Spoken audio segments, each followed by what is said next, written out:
Excellent. Well, thank you very much, first of all, for inviting us to Russia. This is my first time in Russia. I must say that I'm very impressed, very happy. We took a little stroll around the city yesterday, and I'm really looking forward to seeing more of your beautiful city.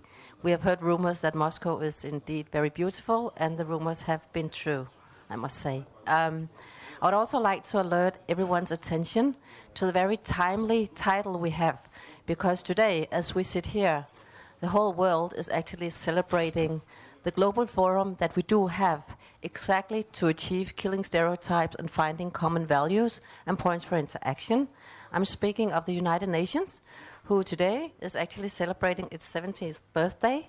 So while on the bigger picture they're discussing, we're here on, you can say, a smaller scale, but still under the same subject, achieving the same goals. And I would also like to share a few points with you on our previous engagement with Jablonka, because I think it links very well into the event we have today.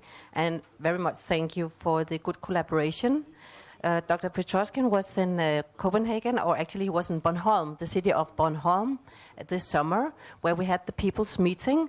The People's Meeting is a meeting where all political parties, the whole civil society, get together for 4 days, I think, and we discussed everything. Everyone can walk into a tent, express his or her opinion, and walk out again. All political parties are there, also the ones that we do not actually sympathize with, but everyone is invited. We even had Gert Wilders, whom you probably know. He was also invited. That was a big discussion, actually, from the People's Party, not from the People's Party, but for the People's Meeting. Should we invite? Could our model of democracy actually entertain such a person in our circle of democracy? And it was agreed that it could. So he was invited, and he spoke like any other human being, expressing his opinion, even if we did not agree with it. A lot of us did not agree with that opinion. That has to be said. And we spoke about at that time that would actually be a future scenario for also in Russia to facilitate this, but you can almost call it a political festival, where all the parties get together with the civil societies to actually celebrate the right to express your point of views, the right to be different. So that is maybe something that we along the road can develop more interactions on.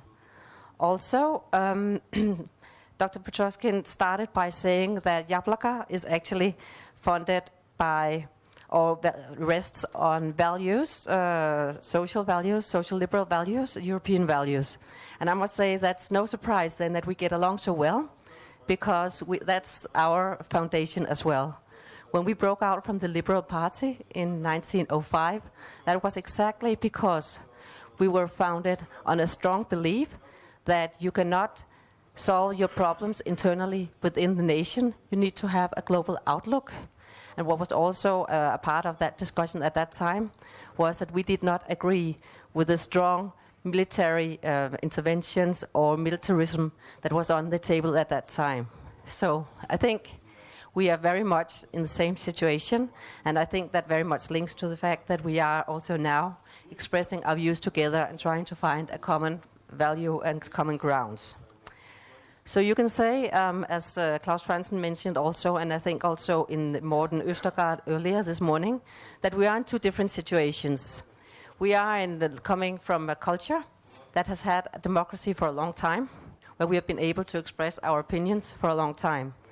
But we do see some challenges, and important challenges, to the way that we have known democracy, how we have behaved, and how we see our nation. And I think we all face the common denominator on the war on terror.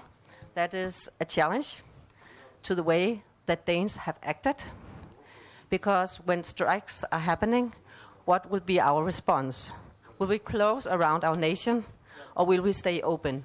Will we still invite different opinions to be expressed, or will we be afraid of our shadow? Will we be afraid of what will come upon us? That is one of the challenges that we do see. How do we respond? Do we respond by increasing the surveillance? This has been a great debate within our own party. Should we increase the surveillance? Should we put up cameras everywhere? thinking that that would keep us safe, or should we do something else? And we are actually in the position where we think we should do something else. We should embark on the road of dialogue still, not being naive, but still have the straight eye on a dialogue path. Also, you can say in the Danish situation, we are facing another challenge, the expressions of freedom. I gather that you all know the cartoon crisis that Denmark was in. That was also, that has also generated a lot of discussions within the Danish culture and within our party as well. The freedom of expression, is it sacred, or do we sometimes need not to say something?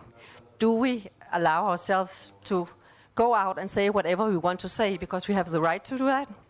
Or do we say we know we have the right to express whatever we want to feel or say, but we will not do it because we will hurt someone else? That is still a discussion that we have, and it is still not solved. And you can say, as so as the 10-year birthday, you can say, or anniversary of the cartoon crisis, a lot of the newspapers in Denmark didn't dare to bring the pictures that had offended a lot of our Muslim brothers and sisters.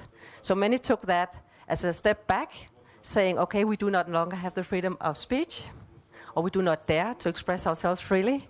And the other way was to say, okay, we have learned that there's no need to upset people if we know that we're hurting them. And that is still a dilemma that we're facing. That is also internally in our party, and I would like to hear actually later on your questions or comments to this, because that is something that we are struggling with as a social liberal party in Denmark. Another one, coming back to what we have touched upon this morning, also the refugee crisis. Right now, as you all know, Europe is actually facing this large refugee crisis. And again, we are faced in Denmark, at the Social Liberal Party, Radikale Venstre. We are, under fire, you can say, by the one side saying, you guys, you just want all the foreigners to come to Denmark, because we have this historical approach of saying, well, we do actually adhere to the United Nations Charter. There are some human rights issues that we cannot compromise on. So that's a position of the right wing, the populistic wing, that unfortunately is winning in Denmark as well, where we say, no, we do not want everyone to go to Denmark. In fact, that has never been our position. Our position has always been great problems, big problems we cannot solve as a nation, and especially not a nation as ours that is so small. We need to seek the answers in Europe this time, in the European agreement to how do we actually tackle these issues of refugees coming. But it is also a discussion that is fragmenting the Danish society a lot, and it is reflecting very much the root of populism that is also in Denmark. During our last elections, we saw that quite clearly. We will speak about that later today. But we did see now that you can say social liberalism is losing, unfortunately, a bit. Momentum now will come back. We've always strike back, so we will. But right now, there's a very strong populistic discourse in Denmark that is actually feeded on the fear, the picture of fear, Also in terms of Russia, what should we do? Should we increase expenses on military, or should we embark on the route of dialogue? So you can almost maybe already guess where we are in this. We would actually like to increase the dialogue, the understanding of why people and countries are actually acting like they are doing. But this is a constant issue in Denmark and a large struggle. And there's no clear answer to this, I believe. But what I do believe, and then I had to find a kind of a phrase that explains our struggle in Denmark. And I think we have been struggling for many years against this populistic discourse. And Margrethe Vestager, who was our former chairman of the political party and now commissioner in Europe, she actually said some very true words that I would like to share with you. It's very short, but it's very sharp, because she said, you have to fight the extreme while it's still extreme. And I think this is the challenge that we're all facing. We face it in our way. We face it where we are afraid to say what we are thinking because we do not want to be ridiculed in the press. You might be actually fearing to say what you mean, and then your stakes are higher than ours. So there's a similarity and a great difference. But I think we are still fighting the same, that the extreme may not become mainstream. And that is very much what we see now in some of the ways in the parliament, how people are speaking on some of the great issues. The issues of refugees, for instance. It does matter how you speak about a certain group of people. And I guess you know that also from here, where you have certain minority people. If you express or if you speak about them in a certain way, that becomes the truth. And that's not the truth that I think Dr. Jablinski wanted us to say, because that would be the fake truth. That would be a truth created by misrepresentation. For instance, let me give you an example to be very concrete. If you have a felony that is done in Denmark, and if it's on the radio or on the TV, if you have actually put the criminal behind bars, you would always almost mention his ethnicity. You would say, it was a man of Turkish descent, or it was a man of Iranian descent. And that kind of puts the picture into the head of the listener. All the criminals, all the rapers, all the thieves, they're all not Danish, they're all from a different nationality. And that is something that is created by the media, and I think the media and the politicians both share some responsibility on this.